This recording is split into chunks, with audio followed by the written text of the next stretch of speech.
Hormuz പിടിച്ചെടുക്കാനായി project freedom എന്ന പേരിൽ US തുടങ്ങിവെച്ച സൈനിക നീക്കം താൽക്കാലികമായി ഉപേക്ഷിച്ചുവെന്ന് പ്രസിഡന്റ് ഡൊണാൾഡ് ട്രംപ് പ്രഖ്യാപിച്ചതോടെ പശ്ചിമേഷ്യയിൽ സമാധാനം പുനഃസ്ഥാപിക്കാനുള്ള നീക്കങ്ങൾക്ക് വേഗമേറിയിരിക്കുകയാണ്. US ഇറാൻ ധാരണയുണ്ടാകുമെന്ന് പ്രതീക്ഷ പരന്നിരിക്കുന്നു. അതേസമയം ആ ശുഭാപ്തി പ്രതീക്ഷകളെ ഇല്ലാതാക്കും വിധം പതിവ് പോലെ ചില പ്രസ്താവനകളും ഇരുവശത്തു നിന്നും ഉണ്ടാകുന്നുമുണ്ട്. ഭീഷണിയുടെ ഭാഷ വെടിയുന്നില്ല ഇരുപക്ഷവും. ഓഹരി വിപണികളിലും ഉണ്ടാകുന്ന ചാഞ്ചാട്ടം ലക്ഷ്യമിട്ട് സമാധാന പ്രതീക്ഷകൾ നൽകുന്ന പ്രസ്താവനകൾ ഇറക്കിയും അവ തല്ലിക്കെടുത്തുന്ന നടപടികൾ സ്വീകരിച്ചുമാണ് ട്രംപിന്റെ മുന്നോട്ടു പോക്ക്. അമേരിക്കയുടെ അത്യാധുനിക ആകാശ നിരീക്ഷണ സംവിധാനമായ അവാക്സ് വിമാനം പശ്ചിമേഷ്യ ലക്ഷ്യമാക്കി പറക്കുന്നത് മേഖലയിൽ വീണ്ടും ഒരു യുദ്ധത്തിന് കളമൊരുങ്ങുന്നതിന്റെ സൂചനയാണെന്ന അഭ്യൂഹവും മറ്റൊരു വശത്തുണ്ട്. ഇറാനിലാകട്ടെ IRGCയും മിതവാദി വിഭാഗവും തമ്മിൽ ആശയഭിന്നത രൂക്ഷമായി കഴിഞ്ഞിരിക്കുന്നു. ഫ്രാൻസ്, ചൈന, പാകിസ്ഥാൻ എന്നീ രാജ്യങ്ങളിൽ നിന്നും ഉണ്ടാകുന്ന മധ്യസ്ഥ ശ്രമങ്ങളിലാണ് ഇപ്പോ പ്രതീക്ഷയുള്ളത്. ഈ ഒരു പശ്ചാത്തലത്തിൽ ഇന്ന് സ്പോട്ട്ലൈറ്റ് പരിശോധിക്കുന്നു. US ഇറാൻ സമാധാന ശ്രമങ്ങൾ പതിവ് പ്രഹസനമോ? ഏപ്രിൽ 8 വെടിനിർത്തൽ പ്രാബല്യത്തിൽ വന്നെങ്കിലും ഹോർമൂസിനെ ചൊല്ലി ഇറാനും USഉം സംഘർഷത്തിൽ തന്നെയായിരുന്നു. ലെബനനിൽ ആക്രമണം തുടരുന്ന പശ്ചാത്തലത്തിൽ ഹോർമൂസിൽ ഇറാൻ ആദ്യം നിയന്ത്രണം ഘടിപ്പിച്ചു. തുടർന്ന് US നാവിക ഉപരോധം ഏർപ്പെടുത്തി ആഗോള എണ്ണ കപ്പൽ ഗതാഗതം മൊത്തത്തിൽ സ്തംഭിപ്പിച്ചു. ഇതിനിടയിൽ ഇറാന്റെ ഗൺ ബോട്ടുകൾ ലക്ഷ്യമിട്ടും മറ്റും ചില ആക്രമണങ്ങൾ US അഴിച്ചുവിടുകയും ചെയ്തതോടെ സമാധാന നീക്കങ്ങൾ അത്രയും തകർന്നെന്ന് പറയാം. ഹോർമൂസിൽ ഇറാൻ നിയന്ത്രണം കൂടുതൽ കർശനമാക്കിയതോടെയാണ് ഈ മേഖലയിൽ കുടുങ്ങിക്കിടക്കുന്ന കപ്പലുകൾ മോചിപ്പിക്കാൻ എന്ന പേരിൽ പ്രൊജക്ട് ഫ്രീഡം US പ്രഖ്യാപിച്ചത്.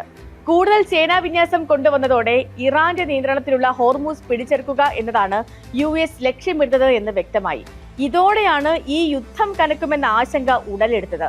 ഇതിനിടയിൽ തുടർച്ചയായി 2 ദിവസം UAEയിൽ ഇറാന്റെ ഡ്രോൺ ആക്രമണങ്ങൾ ഉണ്ടായതോടെ പശ്ചിമേഷ്യ ഒരിക്കൽ കൂടി യുദ്ധമുഖരിതമാകുമെന്ന ആശങ്കയും പരന്നു. യുദ്ധം അവസാനിപ്പിക്കാൻ ഇറാനുമായി ധാരണാപത്രത്തിൽ ഒപ്പിടാൻ വൈറ്റ് ഹൌസ് തയ്യാറെടുക്കുന്നു എന്നാണ് വാർത്താ ഏജൻസികൾ ഇപ്പോൾ നൽകുന്ന സൂചനകൾ.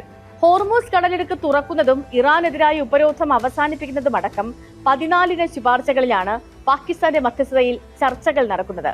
അണുവായുധ പദ്ധതിയുമായി ബന്ധപ്പെട്ട യുറേനിയം സമ്പുഷ്ടീകരണത്തിന് താൽക്കാലിക നിരോധനം ഏർപ്പെടുത്താൻ ഇറാൻ വഴങ്ങുമെന്ന പ്രതീക്ഷയുണ്ടെന്ന് മധ്യസ്ഥത വഹിക്കുന്ന പാകിസ്ഥാൻ അറിയിച്ചു. ഫെബ്രുവരി മാസത്തിൽ ഈ യുദ്ധം ആരംഭിച്ചതിനു ശേഷം ഇരുപക്ഷവും ഒരു കരാറിലേക്ക് ഇത്രയടുത്തെത്തുന്നത് ഇതാദ്യമാണ്. US മുന്നോട്ട് വെച്ച ആവശ്യങ്ങൾ ഇറാൻ അംഗീകരിക്കുകയാണെങ്കിൽ മാത്രമേ ഓപ്പറേഷൻ എപിക് ഫ്യൂറി നിർത്തൂ എന്നാണ് US പ്രസിഡന്റ് ട്രംപ് കഴിഞ്ഞ ദിവസം അറിയിച്ചത്. വ്യവസ്ഥ പാലിച്ചില്ലെങ്കിൽ ബോംബാക്രമണം ആരംഭിക്കുമെന്നും നേരത്തെ ഉണ്ടായിരുന്നതിനേക്കാൾ തീവ്രതയിൽ യുദ്ധം പുനരാരംഭിക്കുമെന്നും ട്രംപ് മുന്നറിയിപ്പ് നൽകിയിട്ടുണ്ട്. ഇത് IRGCയെ ചൊടിപ്പിച്ചിട്ടുമുണ്ട്.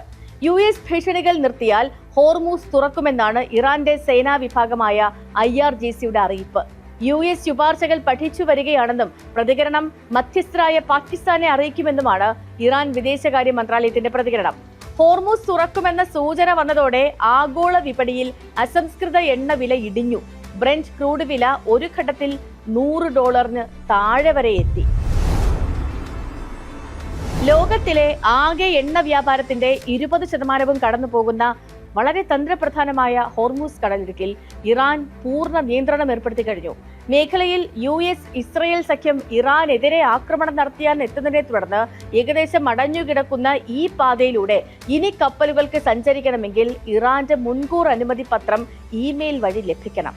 ഇറാൻ ഔദ്യോഗിക മാധ്യമമായ പ്രസ് TV പുറത്തുവിട്ട റിപ്പോർട്ടുകൾ പ്രകാരം ഈ കടലിടുക്കിലേക്ക് പ്രവേശിക്കുന്നതിന് മുൻപ് കപ്പലുകൾ ഇറാന്റെ നിർദ്ദേശങ്ങൾക്കനുസരിച്ച് പ്രവർത്തനങ്ങളിൽ മാറ്റം വരുത്തുകയും അനുമതി വാങ്ങുകയും വേണം. ടോൾ തുക ഇറാന്റെ റിയാലിൽ നൽകണം. അമേരിക്ക, ഇസ്രയേൽ ഈ രാജ്യങ്ങളുമായി ബന്ധമുള്ള കപ്പലുകൾക്ക് കർശന നിയന്ത്രണം ഏർപ്പെടുത്തുന്ന നിയമനിർമ്മാണവും ഇറാന്റെ പരിഗണനയിലാണ്.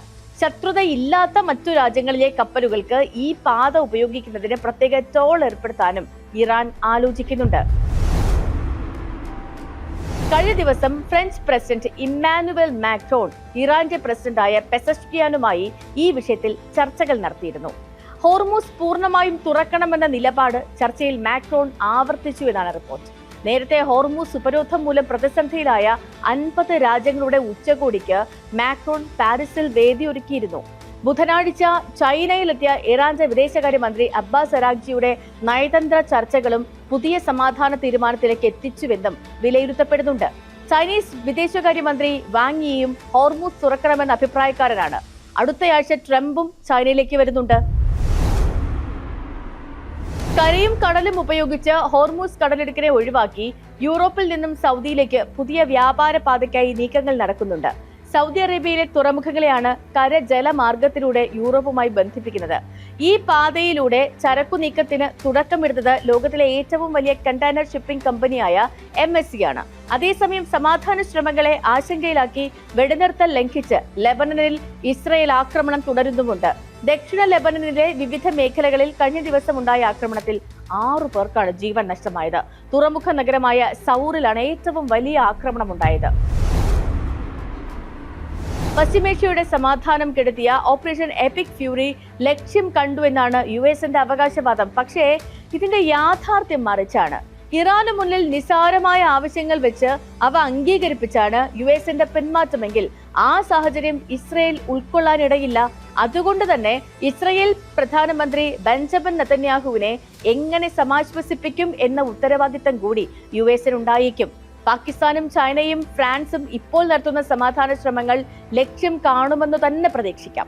സ്പോട്ട്ലൈറ്റിന്റെ മറ്റൊരു വിഷയമായി നാളെ വീണ്ടും ഇതേ സമയം. നമസ്കാരം.